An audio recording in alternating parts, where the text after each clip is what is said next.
UC Dance Lab Campus Tour of Dance on March 22nd and 23rd at 8 p.m. and 2 p.m. respectively. Following that is the Columbia College Dance Company's Spring Choreographer Showcase on April 19th and 20th at 7:30 p.m. here in this theater. We look forward to seeing you there. Thank you for coming and enjoy the show.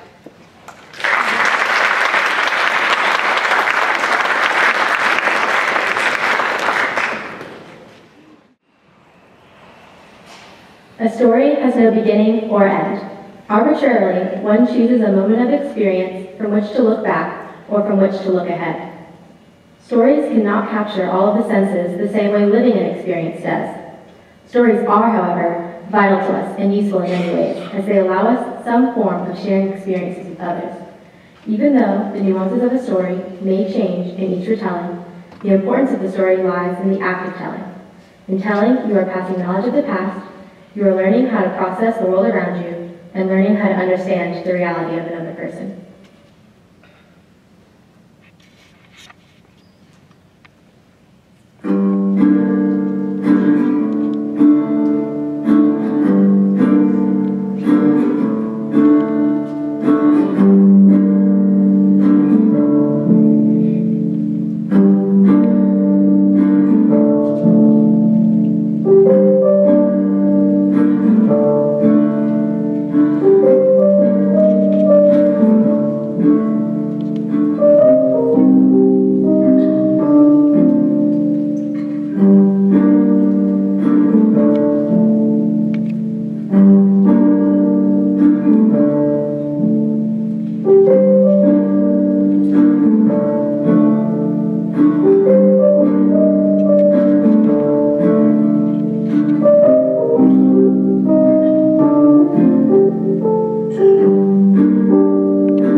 Mom, she's going to call me Point B.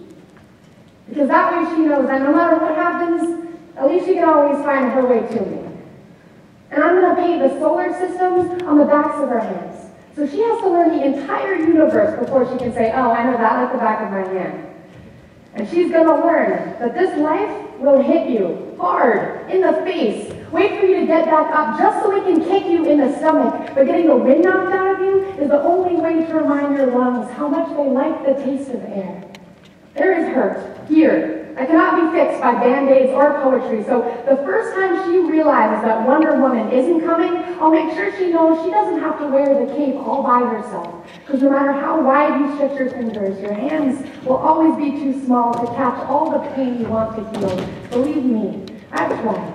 And baby, I'll tell her, don't keep your nose up in the air like that. I know that trick. I've done it a million times. You're just smelling for smoke. So you can follow the trail back to a burning house so you can find the boy who lost everything in the fire to see if you can save him. Or else, find the boy who lit the fire in the first place to see if you can change him. But I know she will anyway, so instead, I'll always keep an extra supply of chocolate and rain boots nearby, because there is no heartbreak that chocolate can't fix. Okay, there's a few heartbreaks that chocolate can't fix, but that's what the rain boots are for, because rain will wash away everything if you let it. I want her to look at the world through the underside of a glass-bottom boat, to look through a microscope at the galaxies that exist on the pinpoint of a human mind, because that's the way my mom taught me, that there'll be days like this, there'll be days like this, my mama said. When you open your hands to catch, I'll wind up with only blisters and bruises. When you step out of the phone booth and try to fly, and the very people you want to save are the ones standing on your cape. When your boots will fill with rain and you'll be up to your knees in disappointment, and those are the very days you have all the more reason to say thank you. Because there's nothing more beautiful than the way the ocean refuses to stop kissing the shoreline, no matter how many times it's sent away.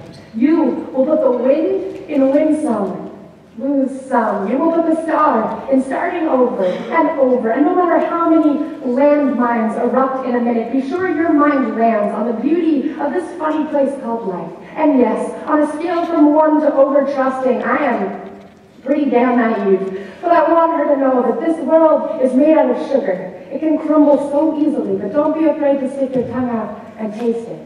Baby, I'll tell her, remember your mama is a worrier, and your papa is a warrior, and you are the girl with small hands and big eyes who never stops asking for more. Remember that good things come in threes, and so do bad things, and always apologize when you've done something wrong, but don't you ever apologize for the way your eyes refuse to stop shining. Your voice is small, but don't ever stop singing. And when they finally hand you heartache, when they slip war and hatred under your door and offer you handouts on street corners of cynicism and defeat, you tell them that they really ought to meet your mother.